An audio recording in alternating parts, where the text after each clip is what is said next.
This show is intended for mature audiences. Topics of adult content, triggers, and explicit language may be discussed with or without warning. All thoughts and opinions belong to our hosts and do not reflect the original creator's own intentions. Spoilers for the book will be discussed, and while most discussion will revolve around the picked book, we do not guarantee there will be no spoiler warnings for other books or series. Listener discretion is advised. At 17, Lenora Hope hung her sister with a rope, stabbed her father with a knife, took her mother's happy life. It wasn't me, Lenora said. But she's the only one not dead. Now reduced to a schoolyard chant, the Hope family's murders shocked the Maine coast one bloody night in 1929. While most people assume 17-year-old Lenora was responsible, the police were never able to prove it. It's now 1983, and home health aide Kit McDear arrives at a decaying Hope's Inn to care for Lenora after her previous nurse fled in the middle of the night. In her 70s and confined to a wheelchair, Lenora was rendered mute by a series of strokes and can only communicate with Kit by tapping out sentences on an old typewriter. One night, Lenora uses it to make a tantalizing offer. "I want to tell you everything." As Kit helps Lenora write about the events leading to the Hope family massacre, it becomes clear there's more to the tale than people know. But when new details about her predecessor's departure come to light, Kit starts to suspect Lenora might not be telling the complete truth, and that the seemingly harmless woman in her care could be far more dangerous than she first thought. So, welcome back to Biblio Madness. I'm your host, Laken. And I'm your host, Rachel. Grab a drink, grab a snack. We're going to sit down. We're in a wild ride for the episode as we uncover the only one left by Riley Saga, which is going to be such a wild ride. Yes, it was full of many twists, many turns. We love a Lizzie Borden style who-dunnit mystery. Gonna stick with that.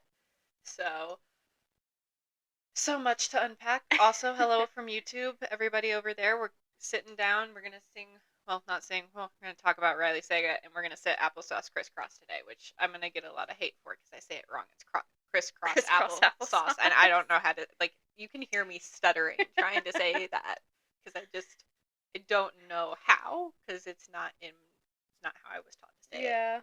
And my brother and sister will say that's not how they say it. It was 100% how they said it. Who else would have taught me how to say applesauce crisscross besides my brother and sister? I don't know. No one. So I got it from somewhere. All right. So we're going to jump in with opening thoughts on Lorena and Kit. Yeah. And again, we like to spoil books. We like to talk about books. If you haven't read this book and you don't want spoilers for twists, please go read the book, come back. We're here for you when you need it to talk to somebody about it. Go play us while you're reading the book.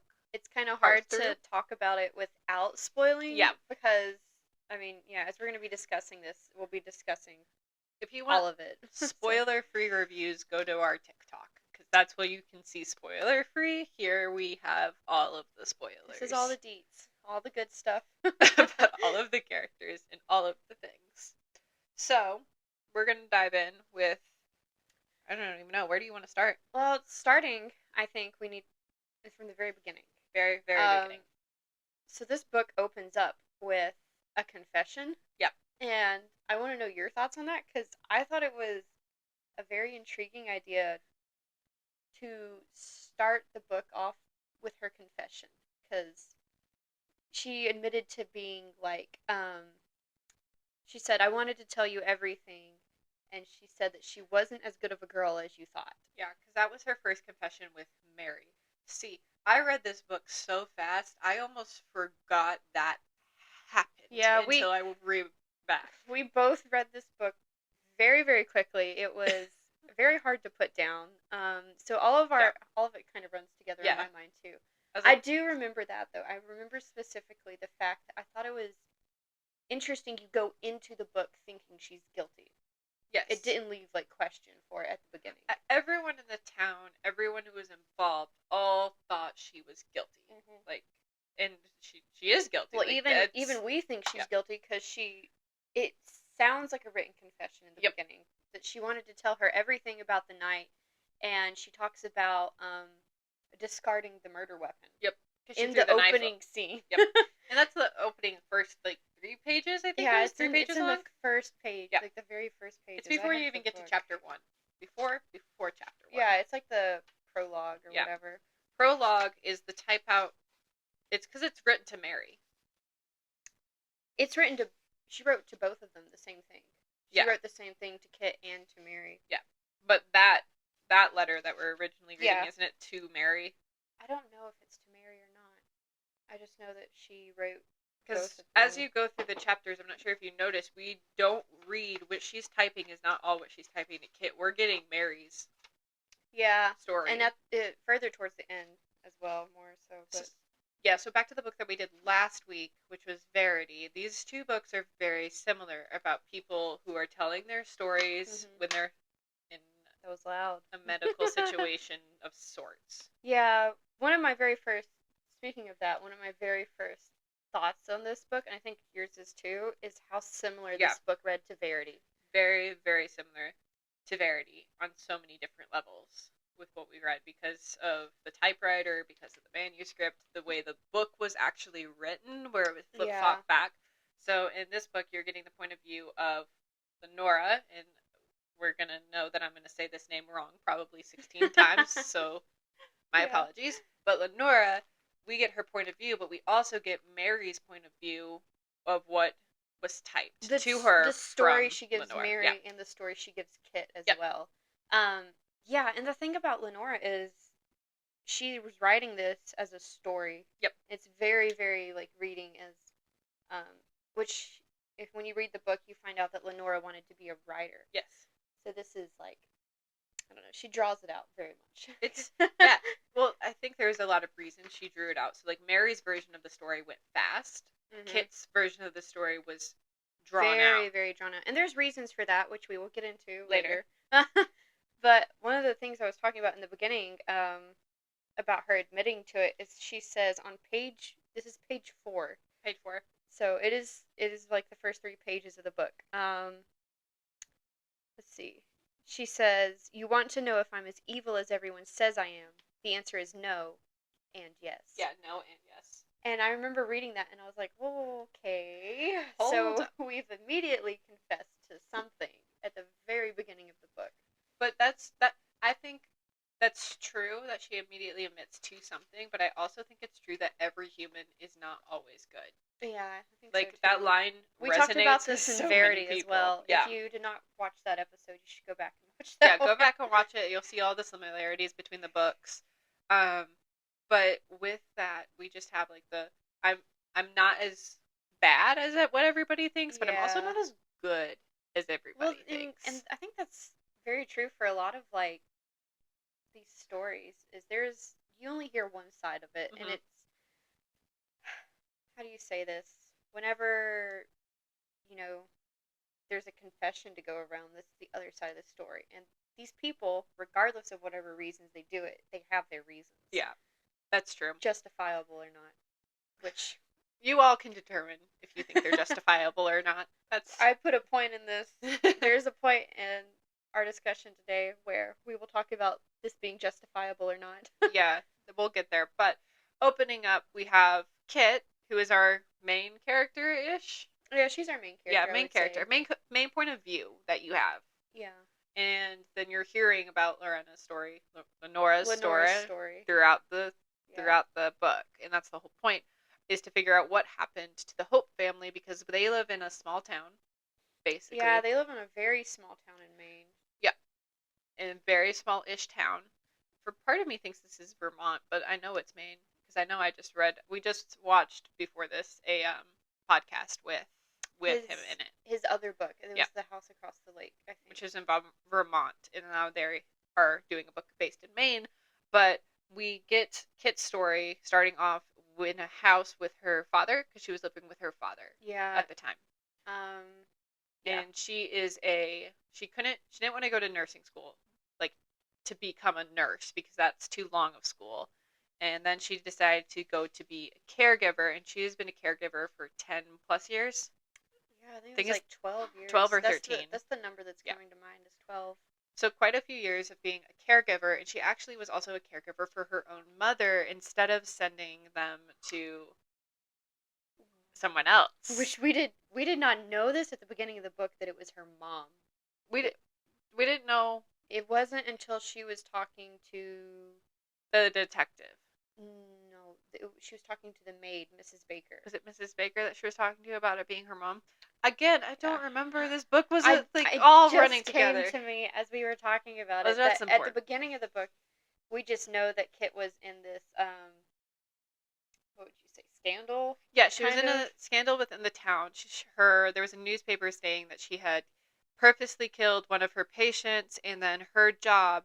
I don't remember his name. Do you remember the I do not remember. company's name that she worked? Okay, so she worked for a caregiving area that was big in her town, and she actually got put on sabbatical, or like, what is it, suspended from her job? Suspended for like 6 months. 6 months. 6 months. Yeah, so she got suspended for 6 months because of that incident.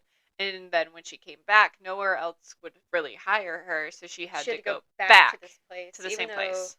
Yeah, and so this whole job of her taking to care for Lenora, the quote unquote Lizzie Borden of this town, was a punishment of sorts. Yeah. For her, and she knows this because like no one else would take this job because no one else wants to be caring for a psychopathic killer. Which is what this whole town regards Lenora as. Also, Kit didn't want to take the job either because she told, I think his name was like Giraldi or something. Something with a G. But she told him that she was like, is there any other caregiver that can take this job? I'll take any other job that you have. Just I don't want to do this. Yeah. But I think Mrs. Gerlain. Mr. Gerlain. Was her boss. Gerlain Home Health Aides. My ability to pronounce words and names. We were talking about this pre-podcast, but we can talk about it now too. I just look at names and I'm like, okay, that's that character. Do I verbally try to pronounce said name? No, because I can't. I'm completely opposite. It will bug me to death if there is a name I cannot pronounce. I will go to Google in the middle of reading and look up a pronunciation.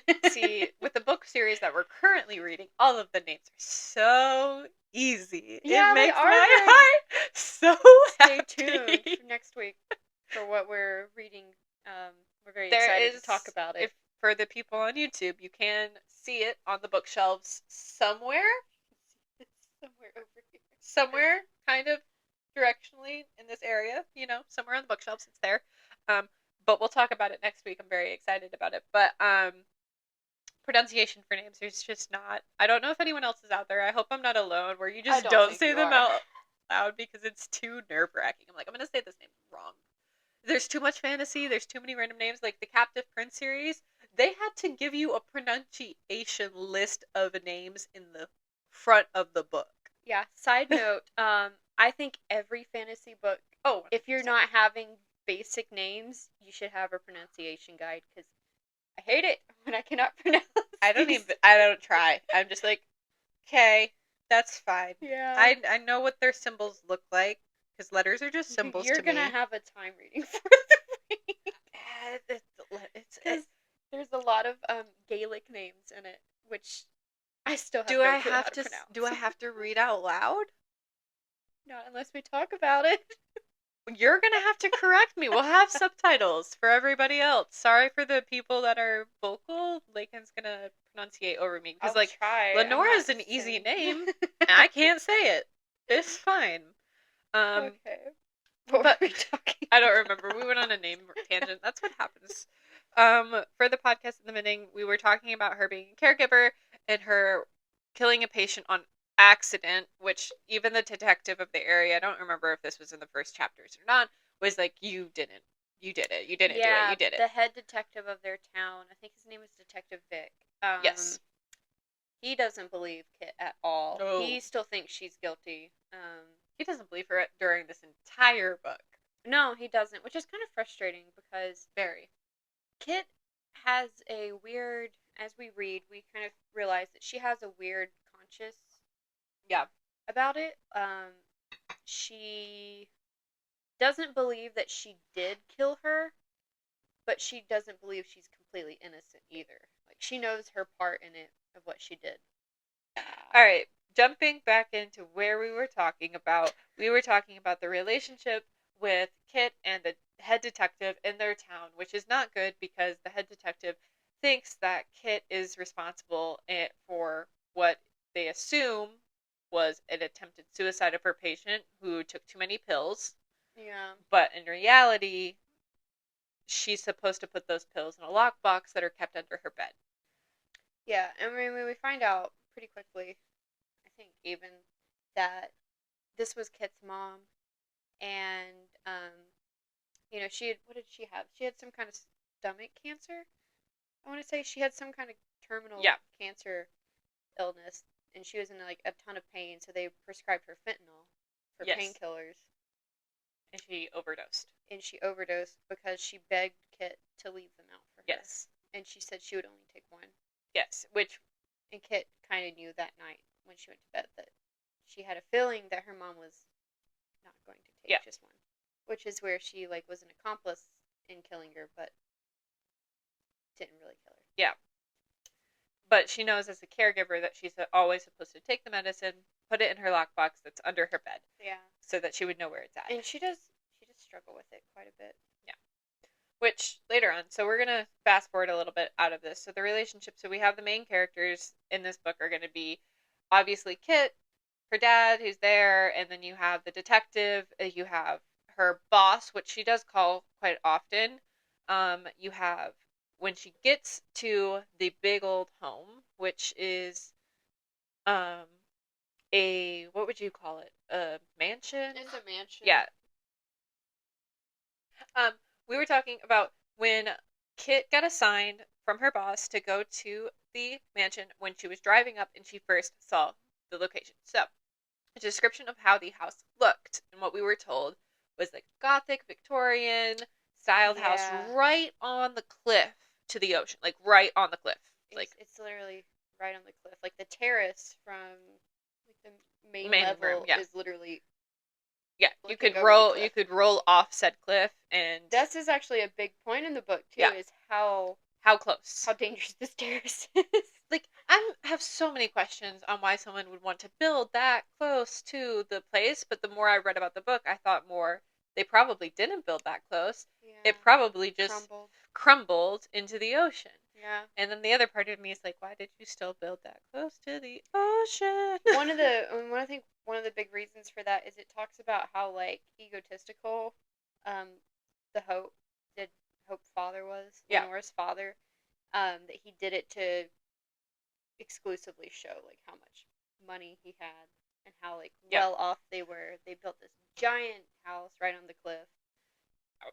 So before we get into the in-depth conversation about the Hope family and their dynamic, because we definitely want to talk about that because we need to skedaddle on towards that because that's the main meat of the book. Yeah. So she gets there, she sees the big house, she gets to meet the people that are currently working there, that's when we meet Mrs. Baker, who meets Kit, and then we meet Archie, who's the chef in the kitchen, and then we also meet Jessie, who is a cleaner. She's the house the maid.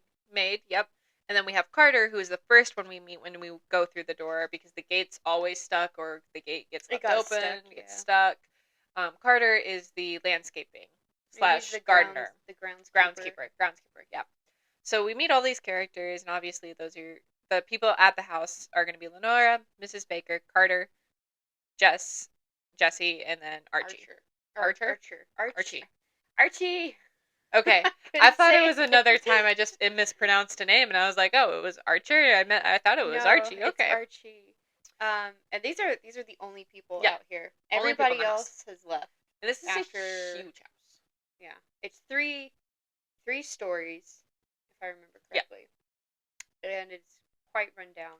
And there's when you come in, you have the main foyer with the big staircase going up to the second floor and the third floor. So it's my best way of describing it.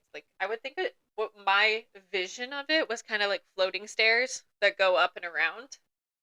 Yeah. That you get the second level and then you get to the third. Yeah, when I envisioned it, it was the grand staircase in the main foyer, and then it's split. I think it even mentions that it wings off. Yeah. into the second level, and then the third level. Yep. But for some reason, my brain, when I think of big Victorian homes, I always think of like the floating stairs, so like you can walk behind the staircase. Yeah.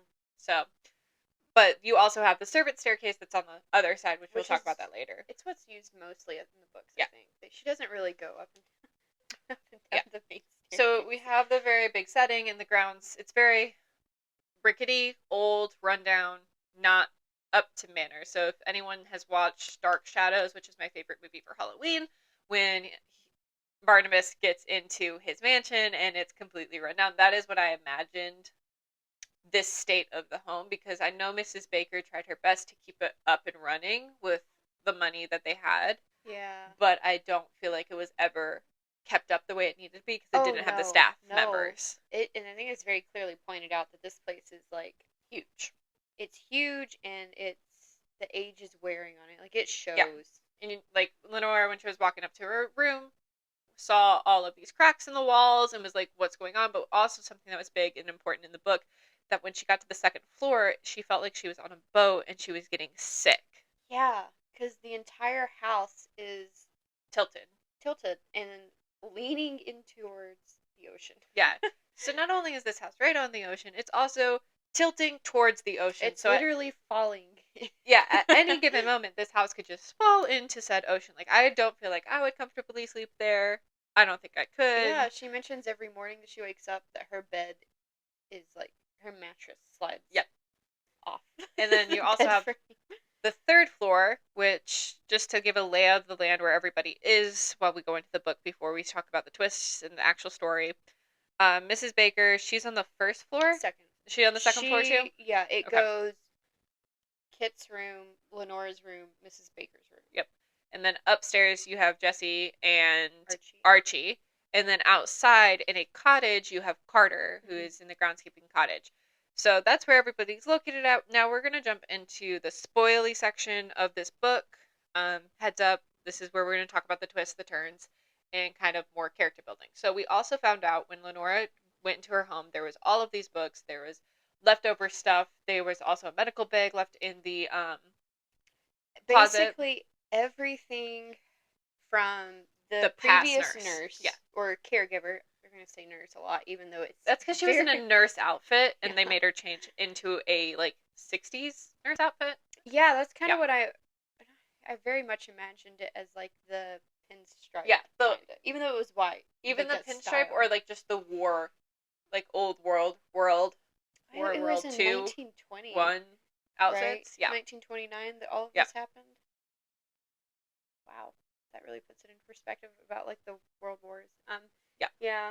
So that's what I thought about when I saw it, was like that old timey white. And they had the caps too. Is what they described. And she did have to wear the cap. So Mrs. Baker, first chapters, takes her upstairs. She meets all of these people. She gets put in her room where all of the old nurses stuff is still there. Like, she had never left, but she was told that Mary, who is the old nurse, just up and left in the middle of the night. Yeah, we all think that she just skedaddled for some unknown reason, either that she got freaked out by everything, which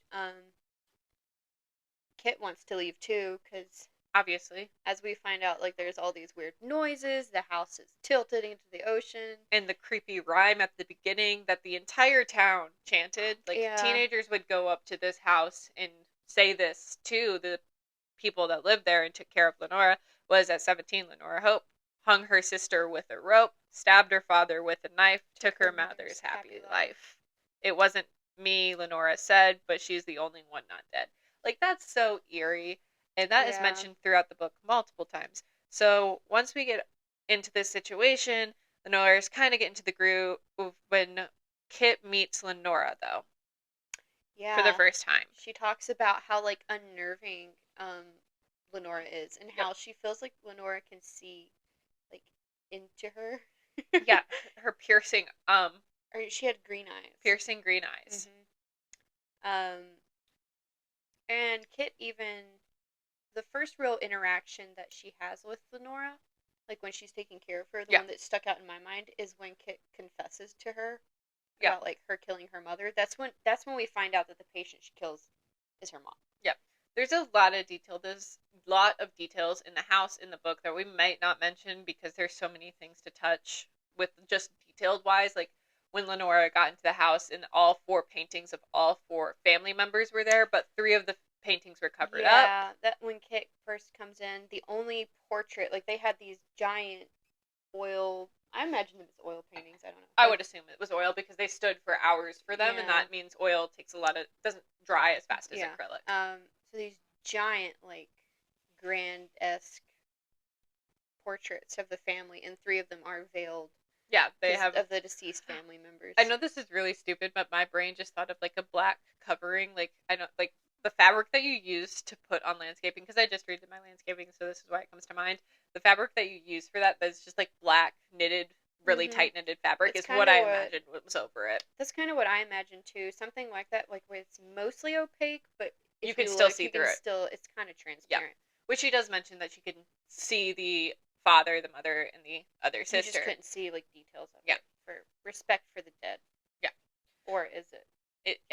It is it. As we find out later. So the more we uncover about Lenora's story versus Kit. So Kit is there, she's caregiving. We find out that Lenora's not, she does say something in the book, I don't remember where it is, it's in the beginning chapters, that she's not brain dead. Oh yeah, it's, do you remember the line? I think it's the second day that Kit is with her. Yeah. It's the next day when she tells Kit that she wants to, like, tell her everything, because she uses the typewriter as a way to talk to Kit. And she says, my body may be dead, but my mind isn't, or something like that. My mind is fully... my mind is alive. Yeah, my mind is alive. I think that was it. And that made me on edge the entire time. I was like... That's such an eerie way to put it. It's eerie, and I'm like, why say it My mind is alive? My mind is alive, but I am not capable of moving. Yeah. And then another line that eerie... And it even freaks Kit out a lot, too. And so one of the first things that Lenora says to Kit is she says, I can't hurt you. Oh, God. Instead of, I won't hurt you. And, like, it's a very purposeful, like... Yeah. Doesn't mean, like, I can't hurt you doesn't mean that I wouldn't. Yeah, I know. Lenora said that, and then Kit was the whole time just saying, like... Oh my gosh, this woman would kill me if she... Yeah, she could do something. If she could move, she would do something. She could move. And... the farther along we go in the story, the more we go actually in flashbacks of Lenora's story. So that's when we get to know about her father, her mother, the servants that were still living there at the time. I'm going to call them servants because I feel like that's what they were. That's they were house workers. But servants. Way. They were paid servants. Paid, but they were still serving. Yeah. And then you also had her sister, who Lenora was the younger sibling. And then... was she the older sibling? So my perspective is lost. I don't know how we're going to talk about this without giving away like the biggest plot point of this all, because Lenora was the oldest. Yeah. Virginia's the younger one. Yes. Yeah. But all throughout the retelling that we have in the book, it doesn't mention, like, she doesn't name her sister at all. She just refers to her as my sister. Yeah. I don't know why I had this perspective. I thought Lenora, when I was reading the perspective originally, I had assumed she was the younger sibling and Virginia was the older sibling. That's because that's what we thought. Yeah, so like... it was true, but it was... So that's where we're going to go with. That's where we're going to start with that at the moment until the twist we get there. So, from the perspective we were reading, we had Virginia, who was the older sibling, then we had the parents, then we had Lenora. And that's what we knew, reading her point of view. And we saw that Virginia had this relationship with the painter, Peter, and Lenora thought he was cute, but she didn't act on it. Yeah, because Virginia was already over it. Yeah, Virginia was over it, even though she was still with him. Lenora's sister, we should say. Yes, Virginia is Lenora's sister. That needs to be mentioned. That is the older sister. We should keep calling her. I don't know. You can't. No plot twisties. I know. No plot twisties yet. We'll get there. But she doesn't even refer to her by name, any of it. Yeah. She's my sister. You see that now, but you didn't see that before. You didn't see it before. So you can't talk about it yet. We'll get to the plot twist. Some of you, obviously, if you're reading this part, you've read the book. So if you've read the book, you understand. This is probably all going to be cut anyway. I leave a lot in. Yeah. I do like to leave a lot in. Cut the part where I keep almost spoiling the entire book. Yeah. You gotta stop doing that. No more. Okay. So, reading that perspective of the story, you have Lenora, who is the youngest sibling, Virginia, who is the older sibling, and then you have the parents, and you learn about their dynamic in their household, which is terrible. Yeah, basically. The game, we need to talk about that too. The game. The game they played with their father. Oh my gosh, the game where they, Okay, say what you're going to say before you get to that. We'll get to that in a second. What was I going to say? Oh, I was just going to talk about how unhappy they all were and how Lenora always wanted to be out of Hope's End. Like, she talks about how, she felt like she just wanted to get away and travel. That was all she wanted to do, and she hated being there. Yeah, so Virginia her sister loved staying at the house. She loved the family dynamic. She wanted the families to stick together. She cared a lot about the family's reputation. Yeah. And then the father, who also cared about the family's reputation a lot, spent a lot of money trying to prove that they were the richest, they were the fanciest, they had the best house. And then her mom, which we actually don't see a lot or talk a lot about her mom, it's mostly about her father and her sister. Her mom was like a drug addict, I would assume. She got hyped up on medicine. She and was constantly on it. I can't remember what the name of it was called. But basically the family doctor, Lenora's mom had some like mental issues. Yeah. And the doctors just kept her pretty drugged up and was like, take this when you need it, and she always took it. Yeah, obviously. It was like, I don't know. Could you imagine having her husband present husband, though? The equivalent of opioids or something. Yeah, and the reason we find out is because, like, the dad was the worst infidel there ever is. He was constantly, like, having affairs with the servants in his household. Like, literally all of them. Yes. He slept with all of his servants. He was really horrible to the kids because they used to play a game, which I was talking about earlier, where he would lock his daughters in their rooms, and whoever could wait the longest without, like, begging to be let out would be able to say how long the other would be locked in their room for. Yeah, and Lenora talks about how much this panicked her and how, like, she failed every time. Yeah, and her sister would always succeed at staying in her room for a longer amount of time. Yeah, because all Lenora wanted to do was get out and leave. She couldn't stand to be in the house. She hated being in the house. She hated being in the family she was with, which was all so crazy to me. That was crazy. The fact that they locked each other in rooms. I'm like, locking your kids in their rooms, and then whoever begs first, the other gets let out and then gets to tell how long the other person's in the room. That's just so fricked up. I don't like it. I don't like it either. I have claustrophobia. Like, no, I would not be okay being locked up. No. I would have broken a wall down, probably. Probably. But this is the dynamic we get in the household is the father overspends money. The mother is, she's not really there. Not there at all. And then you have the sister who is so focused on their reputation and the cute boy she's with Peter and the painter and saying that he's interested in me. And then we get to learn about the people that were working there then who are now still working there. And I'm going to let Laken talk about that. About Archie and Miss Baker? Yeah, you go for it. So, okay, where should we start? So, let's start with Archie. I feel like he's the easiest one to talk about. Archie is the cook. Yes. And he seems like a pretty down-to-earth guy for the most part. Yeah. Like, he doesn't seem, like, overly, off-putting when Kit meets him. Yeah. He's a pretty genuine guy. It turns out, we find out, Archie was Lenora's best friend growing up. Yes. They were around the same age. They hung out, told each other everything, did everything together that they could. Yeah. I should say as much as they could, because it wasn't a smiled upon relationship or friendship, because she was this high class, daughter, essentially aristocrat, and he was just a servant. Yep. So yeah, socially their friendship was strained, but they were always the best friends. So he's been there for her the entire time, like taking care of her throughout her strokes and her illnesses, that he was there to take care of her. And then we come to Mrs. Baker. We love Mrs. Baker. She beady-eyed is how I imagined her, like, like the hawkish, looking down upon you kind of vibe. She was unsettling. And I will say, I thought Mrs. Baker was guilty of a lot of things. Yeah, when we first meet Miss Baker, her outfit. Do you want us to talk about her appearance? To what? She was in just like high-collared black clothes, right? Yeah. So my Like floor-length skirt, yes. very like wrought up your back, kind of. Yeah, my imagine it's actually kind of similar to your shirt you're wearing. Oh, the high-collared. The high collar, but I thought because of the time frame and like when she was born, it was like the floofy collar. You know what I'm talking about? Like it has the floofiness. The frill or the lace that's up at the collar. And then it has the long. For some reason for me, I imagined it as like a pencil dress, and it was floor length.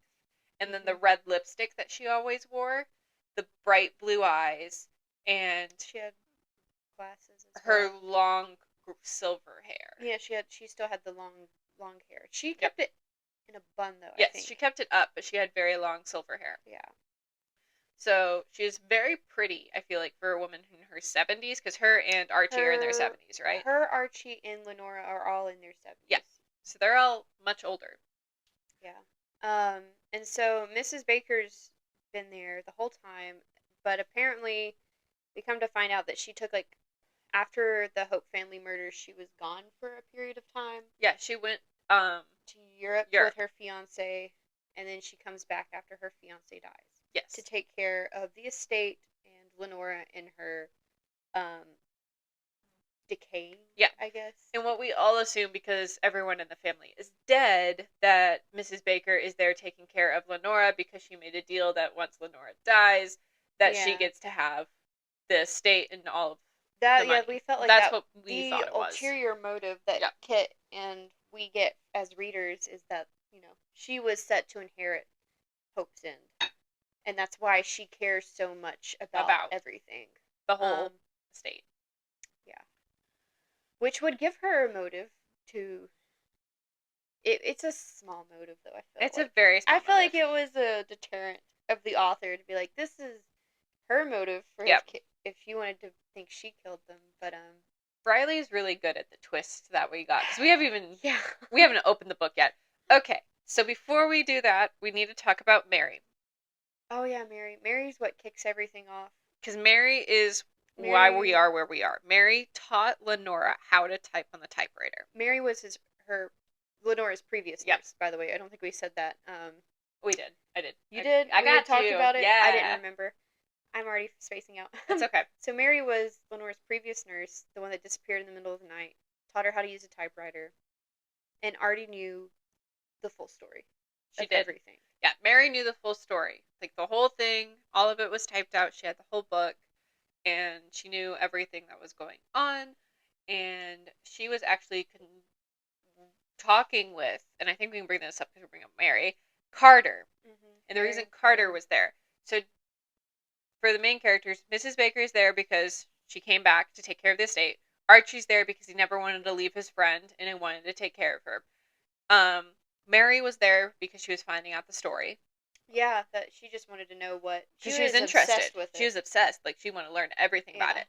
Now, Jessie, we don't know why she's there. She's just a maid, got a job. She's like 18, 19. She's in her teens, I think. She's like early 20s or late teens. Yeah, I imagined her like college age. Yeah. She's just there working a job, just to have a job. I don't think she was from the area, so I don't think she really cared that much about the murders. And then Carter came there because he was sought after by another person. The old groundskeeper sought him out and was like, hey, you should stay here for such and such reasons. And he then decided he's going to come and stay because he was also interested in figuring out the story and other things. So, that's why we have all the main characters that we have that are in the book currently and where their standpoints, because all of these people become suspects very quickly because of what happened to Mary. You can tell the cliffhanger of what happened there. What happened to Mary? Yeah, and how she was sought after. Let's see. So we know Mary knew the full story. Yes. Kit figures out pretty quickly that Mary knew all of it. And when we talked about all of her stuff being left behind, we left out a big piece of information. There was a spot in her closet, like from the dust had settled in a cleared spot. Yeah, that wasn't found out until after. The size of, like, a suitcase. Yeah. But she didn't know that was what it was. And so the suitcase is where Mary had apparently been keeping all of the typed pages. Yeah, well, we think she kept all the typed pages because they weren't anywhere else. Because Kit spent forever looking for it. Yeah, and we do find out later through different point of views that is what was in the suitcase.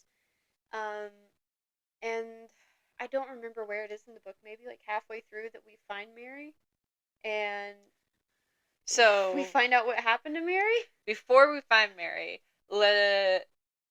Nora and Kit, at every single night, Kit kept hearing footsteps. Oh yeah. In Lenora's room, and they had, like, in a hotel room, if you imagine the door adjacent to the other hotel room, if you were a family, you would go through that door to see in each room. They had an adjacent door. I can't remember what that type of room is called. There's a name for it, but yeah, it was another, like, I don't know why, but they had an adjacent room, so she could open her door and see into Lenora's room.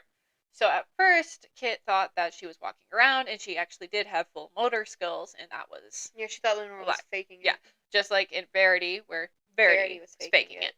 So that's what, as a reader, I was like, oh, shit, that she can walk, she can do other things, and then she said she won't hurt you, but she can, like, that made me nervous. Yeah. And then, all of those things, and then she said, I think before we found Mary... She said to Kit in the typewriter, Virginia. Oh, yeah, because the next day, Kit had confronted her and was like, I heard someone in your room. I'm not crazy. Yeah. Like, this has happened many times before. Who is in your room? Yeah. And Lenora types out, my sister, Virginia. Yeah. And that makes then Kit believe that it's haunted. Creepy. There's a ghost. Oh no. And we may think that this creepy ghost reason is why Mary disappeared. Yep. She got scared. So, in investigating to find out who or what is walking through the room, Kit went outside to the terrace, which this is the second floor terrace, not the first floor, because she could see there isn't a terrace on the first floor. Yeah. The terrace looks directly over the cliff. Yep. So she's on the second floor on the terrace. She can see something, a shadow, moving in Lenora's room. Yeah. But we don't know what it is. She saw a figure, which is another, like, making us think it was a little ghosty. Yep. Either a ghosty or somebody else. Really at first I thought, like, Mrs. Baker was walking in there, or Archie was in there at night. Just someone was in there at night with her that wasn't her, was my thought. I was like, one of these other people did it. We missed a key point in Jess. What? And Kit. Their first, like, whole interaction was taking her on a tour of the house, and they pulled out a Ouija board. Oh my god, we forgot about the Ouija board. And Jessie ends up pulling a prank on Kit, making her think that it was indeed haunted. But I think, Jessie leans towards it being haunted more than a few times, which leads into this ghost theory. So, now that's ghost theory is because of the Ouija board. Again, we said we might miss some details. Yeah. If we do, read the book.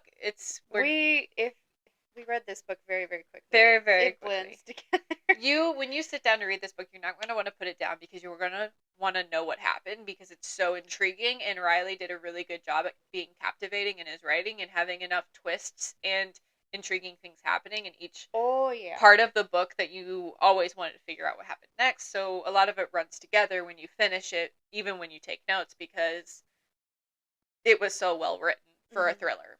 It was very good. It kept you on your toes and it kept you in suspenseful mode. So, because we know the ending, we're stumbling over our words a little bit. Try not to say. Once you know what happens, it's really hard to not think about it. Oh yeah, this explains everything that we read. So we're going through the story, and then go back to, you can finish off on Mary because that was the back-ish story to why the terrace, because when she was out there and she saw the shadow figure, Kit actually tripped. It almost fell off, and then Carter came out and talked to her. Yeah, because it's pointed out many times, actually, how low this terrace is. It's like waist length. Yeah. The height for the railing of the terrace, which is a really, really bad height for something to try to keep you from falling. Yeah. So, going back to what happened to Mary, after all of this happens, and we think that she left because she was freaked out by the ghosts, and it got too much for her. Kit finds out that she knew the whole story, and that Mary and Carter had been working to find the reason Carter was there was to see if he was Lenora's long-lost grandson. Which we haven't talked about the baby. No, we have not talked about the baby, and we will. So, Mary and Carter working together on this. Yeah. Mary took her suitcase, supposedly. This is what Kit is piecing together, that Mary took her suitcase with the pages that Lenora typed of her story to take them out somewhere, right? Yeah. And we don't really know the reason why exactly, I don't think. I don't know. I had so many feelings when this part happened. I was so nervous. We find the hook. There was a hook missing, like the handle on the suitcase, like the chain that hooks it together, was broken off. And this is what she finds on the terrace, like way before. But she didn't know what it was. Yeah. I think we're skipping over a little bit. We need to just die. We need to rip off the Band-Aid right now because we're hitting it close on time. Yeah, so Kit looks over the terrace one night when she's out there, and she sees a body. Yeah. And it turns out it was Mary. Yeah, Mary had been there for so happily. Like, you were like, it was Mary! It was Mary! She didn't run off anyways. She didn't run off. She was murdered. Or killed. Yeah. Yeah, so she'd been down there, for like a week? A week. And the detectives and the police officers pulled her out and everything. There's no sign of this suitcase, by the way, that we know she left with. No. And they find a suicide note on her. Suicide note that says, "I'm sorry, I'm not the person you have the whole." She has it all written down. I'm sorry, I'm not the person you thought I was. Yeah, so that's in Mary's pocket. Yep. So with that, the detective we talked about earlier thinks because there was a note that she had committed suicide and she had just jumped over because life was too much, things got too much, and she was just done, so she jumped. Now, Carter doesn't think that because he knew Mary. Jessie doesn't think that because she knew Mary. Right. All of them knew Mary. They don't think that she would do that. So there becomes a suspicion that Mary had been murdered versus being killed, and that's when we dive into all of these people now being suspects to be who killed Mary. And Kit thinks she's next because she's the one that's now learning Lenora's story. Yeah. And she's the one that will know the truth next. Yep. And we also need to go back to Lenora's point of view with the baby, because we brought it up, so now we gotta rip that Band-Aid off. She had a love interest by the name of Ricky, who also, like, her friendship with Archie was frowned upon. Was frowned upon because he was a servant. He was actually a groundskeeper. Now, this is something that I totally missed when reading the book. I don't know how I overlooked it, but he was the groundskeeper, and he was married. Yeah, Ricardo. Yeah. Mayhew, I think. And this is... So everyone that works currently there has their own theories about who committed the murders. Yeah. Carter's is that it was the old groundskeeper, Ricardo Mayhew, who we think, had an affair with Lenora. Yeah. Which, that's not Ricky, though. That's not Ricky. We'll get to that part. Ricardo's not Ricky. Ricardo's not Ricky. I thought Ricardo was Ricky, and everybody thought Ricardo was Ricky, though. Because that makes sense. Even Ricardo's wife thought Ricardo was Ricky. Yeah. So... ooh, jeez. Yeah, right? Good chills. We like it. So she gets to meet, and we thought she's having an affair with Ricardo, who is older, much, much older, because she's 17? How old was her sister, her older sister? I don't think it says how old I thought Lenora was 15, and her sister was 17. No. Are you sure? Yeah, because it says in the thing, at 17, Lenora Hope hung her sister with a rope. So, I don't know why my brain thought she was 15. Lenora would... Is she? Because now that we know what we... Yeah. This is why it's hard to talk about this. I know. I'm pretty sure she was 15, though. From the perspective of what we were reading, she was 15 and had a baby. She wasn't set... That's a big clue. Let me pull this up, because I'm going to see if I can figure it out. That's fine. While she's looking that up, I can keep talking. So, from what I thought was Lenora was 15, Ricardo was older, he was Ricky. Holy crap, she's in an affair with a much older man. And turns out she gets pregnante by Ricky. So she is pregnant and young, even if she's 15 or 17. Which, granted, We'll she figure didn't out. know. Yeah. Because of how young she was. And back in this time, sex ed wasn't a thing. Nope. And her mother wasn't really around to talk to her about what happens And when her dad wasn't going to. you do the do. Yeah, her dad wasn't going to tell her, even though her dad had actually impregnated multiple women. Yeah, I mean, we get to the point, because this is kind of maybe an awkward part, but at one point in Lenora's telling of this story, Flashbacks. She catches her dad screwing a servant. Yeah. So she has an understanding of like what goes on there, but she doesn't know what comes from it. Yeah, what comes out of doing that. Shame on you, Ricky. Yeah, Ricky, why didn't you wear one? Why? Oh, wait, they probably didn't have them back in that time frame. I don't know what contraceptives were back in 1929. I think it was just medicine. I don't think they had actual. I don't know. I don't know enough about that time frame to have an answer for that. But that's okay. So she was back. She was young. She had a baby. She was pregnant. She had to hide it from her family because obviously it would be a disgrace, because back in the 1920s, if you got pregnant out of wedlock, it was a whole issue, especially if that man was also already married. And everyone thought that was the relationship that was going on, and they would sneak around. They would see each other on the terrace. They would go everywhere to have a relationship with them. And at one point, I'm pretty sure they were talking about running away and how they were going to do it to get out of Hope's End, and how they were going to get the money, because we didn't talk about it, but both of the sisters were left a great amount of money from their grandparents, which their father was trying to get a hold of because he was actually turning out to be broke because he had lost all of his money. Yeah, well, this is right around the Great Depression. Yep. Right? I don't know. I can't remember. This is going to really, expose me for how little I know about, timelines. Yeah, I'm really bad with dates. It's when I think it's when all the banks go under.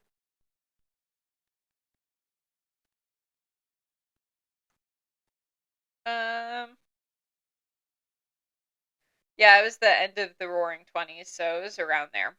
So we have all of this going on. There's so much that happens again outside of the story, because I think we forgot to mention another big thing with Lenora, where she was, she caught her mother, but there was another thing with one of the sisters being half siblings. Yeah. And that was in the beginning of the book as well. That wasn't until later. Oh, I felt like that was in the beginning of the book. No, that wasn't until later. How later was that? It was,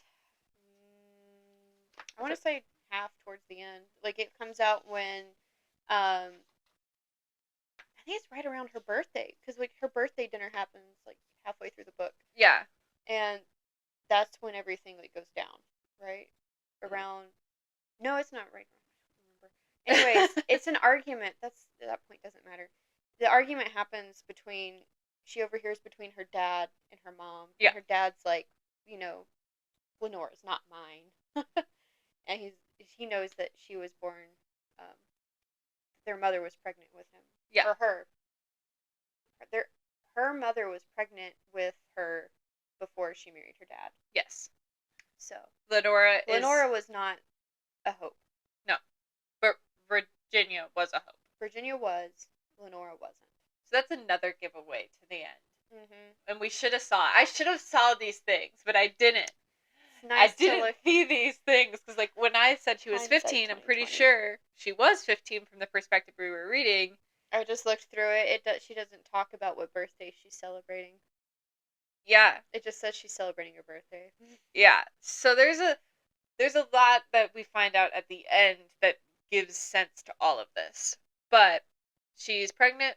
Carter thinks because his father was left at a church on the same time that Lenora would have been giving birth, which was on Christmas. Right. So her 9 months would have been around Christmas. Yes. He was left, his father was left on the doorsteps of a church around Christmas. Yeah. So therefore Carter thinks Lenora is his grandmother. Yes. And that's why he's there. And to find out if that's true. Kit's trying to figure out what happened to this baby, who happened to this baby, because she also found out that Carter was trying to figure this out after Mary died. Yeah. And she confronts Lenora about it. Yep. And she's like, tell me about the baby. Because this is a big thing that you didn't tell me about, and it changes everything. Yep. She also confronts Archie about the baby. Mm-hmm. And Archie says there was no baby. Lenora never had a baby. Yeah, he said Lenora never had a baby, which didn't make sense because Lenora, who was in bed, was talking about the baby. Confessing about the baby. So if Archie was her best friend. Yeah, and I mean, at this point we think, oh, well, he's covering for her. Yeah. This isn't something that's known, obviously. Yeah. Nobody knows about this baby. So we think he's just covering for her and that he's lying, which means he could be lying about other things. Yep. So he's back on the suspect list. They're all on the suspect list at this point. We also had, at one point, I know we're kind of jumping back and forth. There was a lot. There's so many twists. Yeah, this is hard to talk about without giving away the biggest twist. Which we should probably just. It's a podcast. We can give it away. Yeah, I think if we're gonna continue talking about it, do you want to do it or do you do it? You rip off that Band-Aid. I'll be over here. I'll smile. Yeah. So since I already almost gave it away, multiple times I will mention. Let's see. Okay. Chapter 34 is where the first hint of the biggest twist, the final twist coming out, happens. The final twist? Not the final twist, but like the biggest twist that we're trying to talk about. And that we keep getting confused on with everything. So this goes back to Ricardo Mayhew, the old groundkeeper that we think Lenora was having an affair with, and that she had this baby with.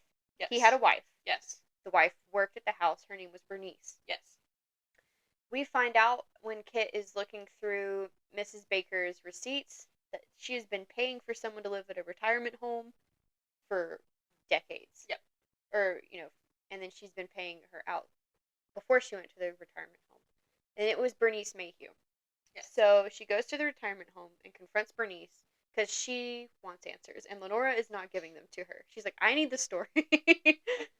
And so Bernice talks about it, and she does tell her, like, everything. She said that she ran into Lenora in the kitchen when Lenora was grabbing the knife that was used to kill the father and the mother. Yeah. So, again, it's making Lenora look very, very guilty, because now we have a servant that actually was there and witnessed it. She's just been paid off to keep her mouth shut. But the big clue that Bernice lets out, that was the biggest clue, is she says on page 289, she was talking about how all Lenora had to do to get her husband to fall for her was bat her big blue eyes at him. And immediately Kit is like, blue. Lenora has green eyes. Yep. And so then she goes back to Hope's End and she rips off Virginia's portrait. Yep. Which we think is Virginia. And lo and behold, she has blue eyes. Yep. And she looks nothing like the father. Like, she even talks about it. Like, Lenora looks like her dad and her mother, and then Virginia doesn't look anything like them. And so we piece together pretty quickly that the sisters' identities have been switched. Yep. And Lenora is actually Virginia. And Virginia is Lenora. And when Kit confronts Mrs. Baker about this, we find out Mrs. Baker's identity. Yes. It was Lenora. Lenora is Mrs. Baker, and she forced her sister Virginia to take on her identity. Because she didn't want to be accused of what happened. Because at this point, we still don't know what happened with the murders. We still haven't figured out what exactly happened. This information without knowing exactly what happened. Because we also had, back when Lenora was pregnant, she was trying to hide her pregnancy, and the only person she did tell was the real and true Mrs. Baker, because she, Mrs. Baker, the OG, the actual one, was having an affair with her dad. With her father. Surprise! And she also, I think she had got pregnant, but No, Mrs. Baker never got pregnant. It wasn't Mrs. Baker, but somebody else. It was a different servant girl. They had paid her off to keep her mouth shut and to get rid of the baby. Yep. So that all encompassed the story. Yeah. So why I've been saying Lenora is 15 is because Virginia was 15. And Lenora was 17. So that's a dead giveaway in the beginning that you don't even think about, because you don't think twice about it, because you have a perspective of the younger sister, but she was actually 17. Yeah, and Lenora, or our Virginia, she never says in her retelling, she never gives away her sister's name. Yeah. She just refers to her as my sister, Yeah. and she never talks about what birthday she's celebrating. We have found out that Lenora is Virginia and Virginia is Lenora. Yes. And Mrs. Baker is Lenora. Yes. So confusing. My brain already hurts. It was confusing a little. Which is super fun to find out with the whole situation. Because that means Lenora never did get pregnant. Virginia got pregnant. Yeah, and then it was Virginia that got pregnant. So Archie was kind of telling the truth when he said Lenora never had a baby. So now that this has been, the fact that Kit has discovered this is what leads her to discovering the truth about what happens that night and what happened with the baby. Yes.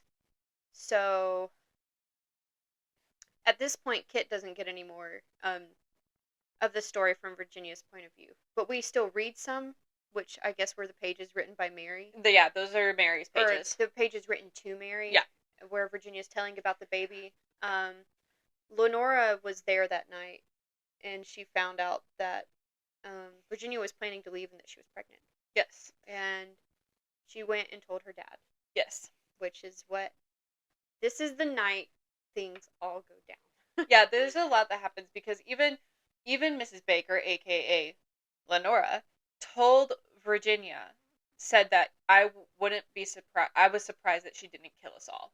Yeah, she said after what we did to her, it's a surprise she didn't kill us all. Yep. And then she goes on to tell Kit, everything that happens. Also, what? Yeah. I was like, what did you guys do? Yeah, that's exactly what I was thought. Did you cut the baby out of her? Did you kill the baby? What happened to the baby? At this point, we still don't know what's happened to the baby. All of these books have baby things to do with them, I know, and it makes me on edge. I hate it. It's awful to read as a mother. I don't even as a person, I don't think it's good to read. I was terrified this was going to be a Verity thing. Because we, like I said, we haven't figured out what happened to the baby. Nope. But, Mrs. Baker, the real Lenora, was telling Kit about it. And we find out that Virginia went into preterm labor. Yes. Because of, I guess, the stressors of everything. She ended up having the baby in her bedroom. Because her sister locked her in the bedroom. Yep. To go tell her father. Yes. We love that. When Virginia comes to, she's had the baby. The father immediately takes the baby. Yep. And she says the only thing she has is the faintest touch of their fingertips, and that's all she gets before her dad takes the baby away from her, and he's like, "This will not happen. This is gonna spoil our family reputation. Get the child out." And Lenora, we find out, doesn't want to. She feels bad about her sister having her baby ripped from her, and she's like, "Well, she's the mother. Let her have him." Yep. And he was like, I think he threatened to kill the baby. Yep. If she didn't get rid of him. And so eventually Lenora and Mrs. Baker take the baby out. Mm-hmm. Right? And the dad leaves. And Virginia is just left there. Yep. Which I cannot imagine having birthed two humans myself. I cannot imagine just being left on the floor after that. Because there's a lot of blood. You're barely able to stand. The adrenaline, all of that. Nope. It's really awful. I don't like anything about this situation. And as we've been sitting here, I just remembered another spoiler, a twist at the end. And my brain just went, what? So we forgot about the snow globe scene. The snow globe scene. Where she throws the snow globe at Virginia, thinking that she can still physically move her body. She doesn't throw it. She drops it in her hand for her to catch. And Lenora lets it fall. Yeah, Lenora, Virginia. Yeah. She lets it fall and the snow globe breaks. Yep. Which that's not that important, but it's important in the future.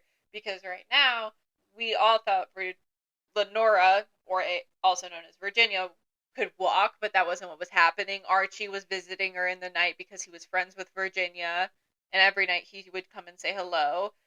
Mrs. Baker was visiting Virginia, and then we find out in the teaser picture on Instagram I just posted. Yeah. I put the scene where the typewriter, one night, or one morning when Kit comes in, there's 3 sentences typed out, Yep. and it's all your fault, all your fault, all your fault. Yep.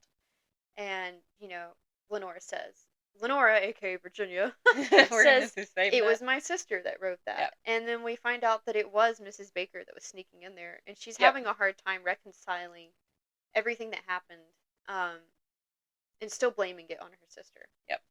There's so much that happened. So, want to start diving into that night? Or, because, I think Yeah. we've hit everything else. We've hit everything else. The baby is the catalyst for what happened this night. Yeah, because the other part we don't find about who the baby's relatives are until the end. Even if we didn't, we still get to this point.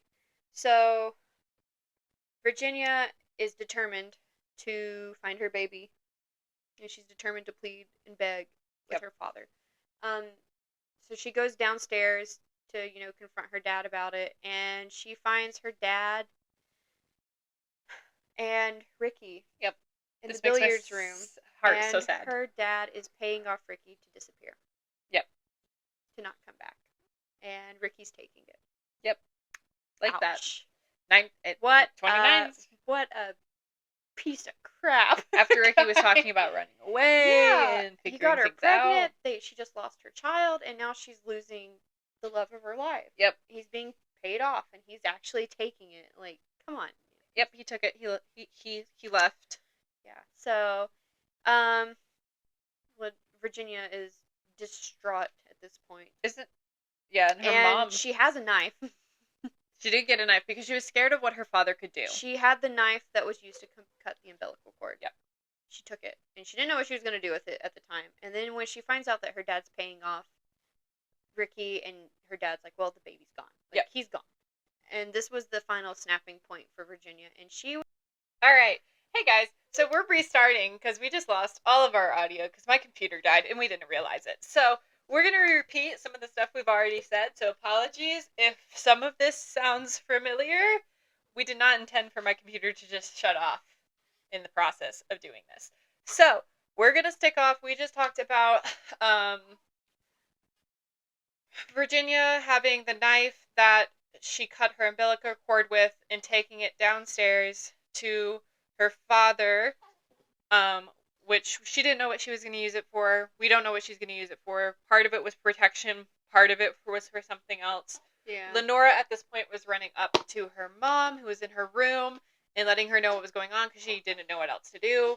And then in the basement, when Virginia went down there, she found her father with Ricky. It was in the billiards room. Yeah.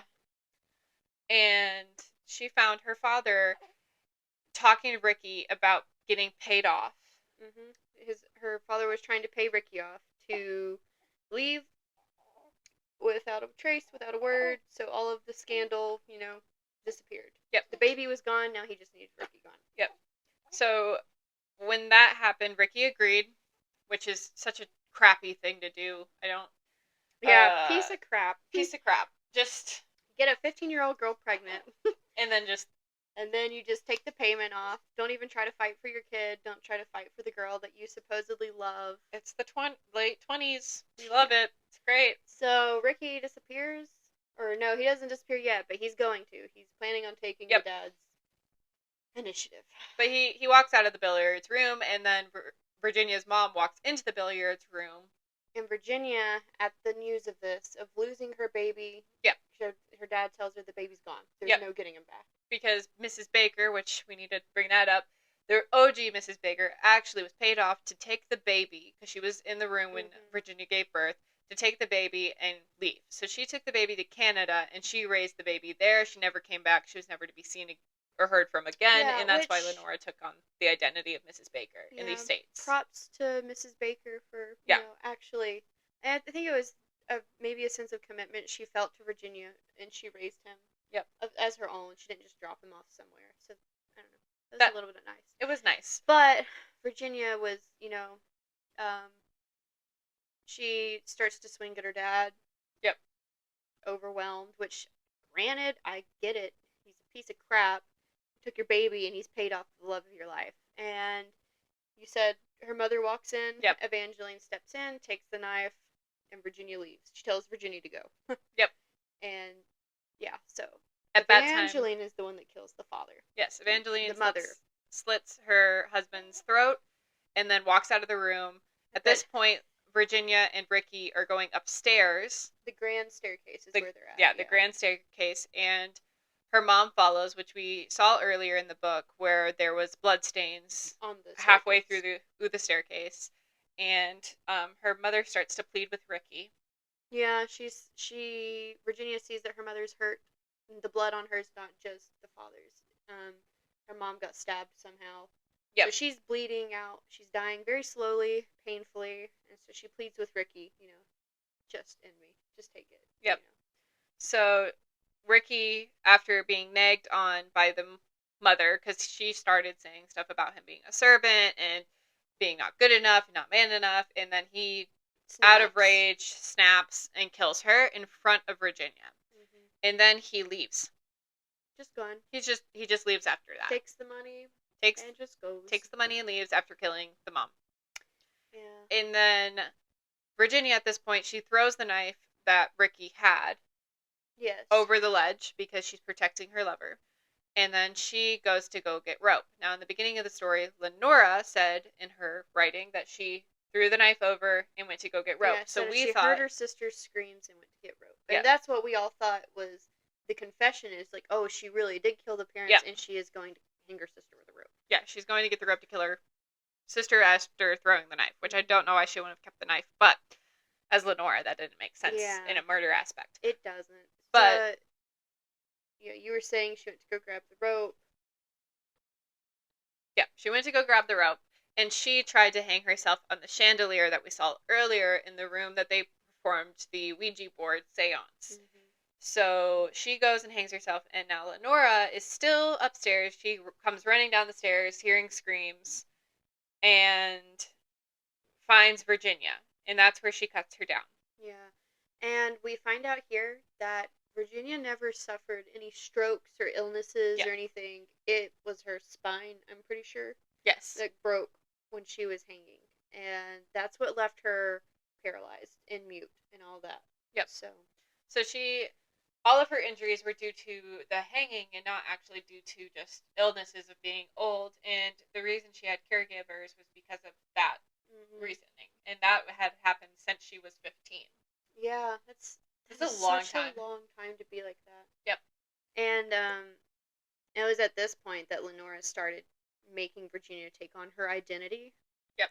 So she could go live it up. She does end up leaving under Mrs. Baker's identity and living in Europe for a while. Yeah, because obviously with the name Lenora and with what the town thinks, there was no way that she could.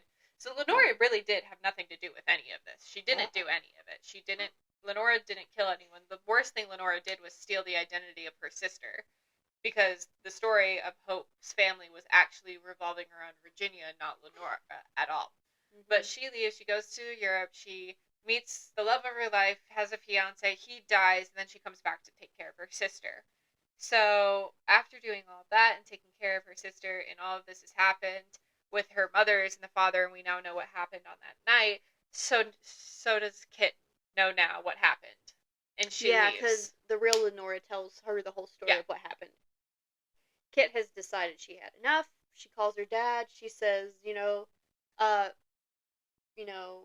Virginia is alive. She was pretending to be Lenora. I'm coming home. Yep.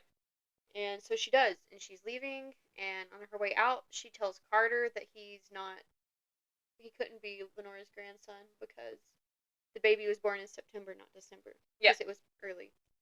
Which then, in the car ride to her home, she tells Carter to get into the car and go.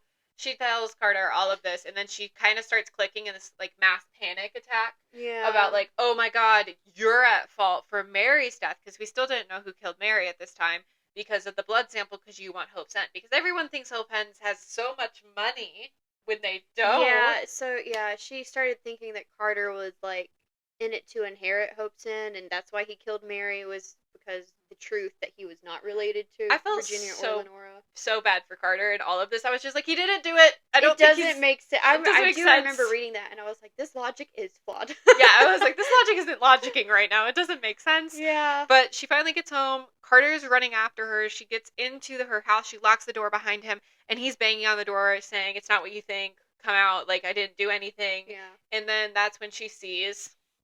Yeah, so she walks in. Her dad's not home, but there is a suitcase. And it's the suitcase with the broken handle. That would fit perfectly in the spot in the closet that belonged to Mary. Yep. And so she opens the suitcase, and lo and behold, she finds the whole story. All of the pages that Virginia typed with Mary. Yep. And so she reads them. She's got the whole story.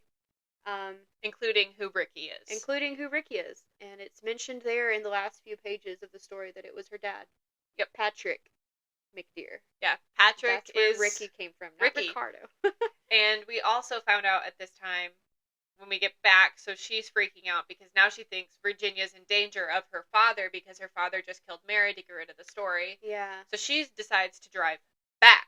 Yeah, she goes back to Hope. But Carter is not at the door because she tries to find Carter. Carter's Yeah, not there Carter's anymore. gone. Carter's gone. We He's don't see sick of this Carter crap. anymore at the story. And Jesse moved out after, we talked about this before, but we have to talk about it again because the recording failed. The cottage had fallen that Carter was living in originally, and then he moved into the main building onto the third floor, and that's when Jessie moved out because she was scared of the building falling into the ocean. So now that Kit realizes that her dad is Ricky and that he killed Mary, now she thinks Virginia's in danger, so she drives to go find her dad at Hope's End. Yeah, she goes to save Virginia because she realizes why her dad is gone. She realizes that he's going to finish the job. Yep.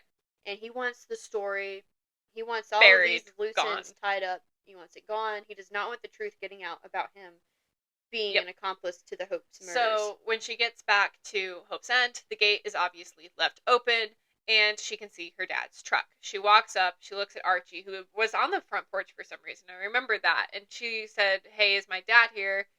Or like, hey, have you seen this man? And Archie said, yes. And she said, go get detective. And he left. Yeah, that's Archie where left. he went. He went to go get the detective. We didn't miss that part. So, yeah. Archie goes to get the detective. Kit runs upstairs to get Virginia, and she hides them. Yep. Not well. No. Not well. She hid him in like a corner. Like a in shadowy corner. But you could obviously see there was a human laying on the ground. It was just a shadowy corner. Yeah, it wasn't like a good hiding space. Paralyzed person. She couldn't even hide herself. Yeah. So, and then Kit's dad does walk in. Yep. And he realizes that Kit's there, and they have this whole hash down meet of like what happens. And what happened to her mom. Yeah, the truth of what happens to Kit's mom comes out here. So all this time, Kit has been blaming herself for her mother killing herself, essentially, from the pain. She did leave the medicine out. That's true. But she had made her mom promise her she'd only take one. And her mom's plan was to just take one until her husband got involved, who was Patrick, and Patrick and her mom made the decision to take a bunch more and to overdose. So Kit's dad comes clean about that, and was like she was willingly involved in this, but he was an accomplice in aiding her. Assisted suicide. It was assisted suicide, and he did feel guilty for it because at this time him and Kit hadn't talked for like 6 months, and that's why ignoring her. Kit wanted out of her home so badly because of how guilty she felt with her dad being there. In the whole situation. She thought her dad blamed her and couldn't stand to look at her and thought she murdered her mom. But it turns out that the dad was just very guilty. Yep. And he felt so much guilt about it, and he couldn't even face his daughter. Yeah. And then in comes Lenora. Yeah, Lenora with her shotgun. Brandishing a shotgun, the 70-year-old woman. Yeah, remembering all of these people are 70. We mentioned this earlier, but just imagining like these 70-year-old people fighting it out. It's like imagining people in a nursing home. It's just so going strange. at each other. Like, you have a 70-year-old who's paralyzed. You have a 70-year-old guy who is trying to protect something that he did in the 1930. Yeah. For no reason. Like, who the heck cares? No one's gonna do anything now. It's too late. You don't really have much of a life left to live. But which most people, hopefully you do, if you're 70, like, go strong until you got it, but, like, where we live now, it's like you die at 80, and that's typical. Yeah, I mean, and still, like... 70s... I mean, the person that knew the truth was Virginia and his daughter. Yeah. Like, his daughter's not gonna... I don't think she would have told. I don't think Kit would have told. But anyway, so he's obsessed with, like, this truth dying with them. And Lenora comes in and basically tells him to get out. She's like, it was you. Yep. She recognizes him. He's not getting out. He's not getting out. And then all of Hope's End starts to fall into the ocean. Yes, because as we mentioned earlier, this whole place is tilting into the ocean, and part of it's gone already, so now the whole building is leading in and falling into the ocean. So now everyone who is trying to kill each other decides to band together to save some lives. So Kit convinces her dad to get Virginia out of the building, which he does then carry her out. And then Kit tries to reason with Lenora to leave. She doesn't want to leave. She's sitting on the stairs like a baby throwing a temper tantrum. Yeah, Lenora decided she was going down with the ship. Because the ship's being Hope's End. She's 70 years old, and all she's ever cared about is this house and her reputation of her family that doesn't exist anymore. And she decides, I'm going to die with this house, even though I could just walk a little few steps and get out. And then, after all of this, Patrick lays down Virginia next to Kit and walks back. Yeah, we don't know. I don't think he explains why. Nope. Maybe the guilt finally caught up with him and he just was done with it. But he has like a moment of solidarity where he and Lenora go down together. And he walks back to Lenora and he sits down and they fall into the ocean. The whole house crumbles and they crumble with it. It is not a fun sight. Not sight. We're reading a book. But, imagination. Mental picture. Mentally pictures. We see it. They're falling in. And Virginia and Kit then decide, great. I don't think the detective gets answers to any of this either, or an explanation. Does he? I think they do tell him the truth, but there's nothing he can do about it because Patrick dies. Yeah. So, the story's completed. The story's dead. Everything's dead. Answers. But he's not really talked about anymore because he's irrelevant. There's nothing left for the police to do. So, Virginia does go back to live with Kit, which is where we were going. Do you want to? Oh, and then we get to the next biggest plot point. That Virginia was faking it the whole time, and she was able to move because one day Kit goes into the shower, and she comes back out, and Lenora's gone. No, Virginia's gone. Oh, yeah, Virginia. I called her Lenora again. Yeah. Virginia is gone. She left a note, saying, I'm sorry I had to do this to you. And then a little while later, she sends a letter.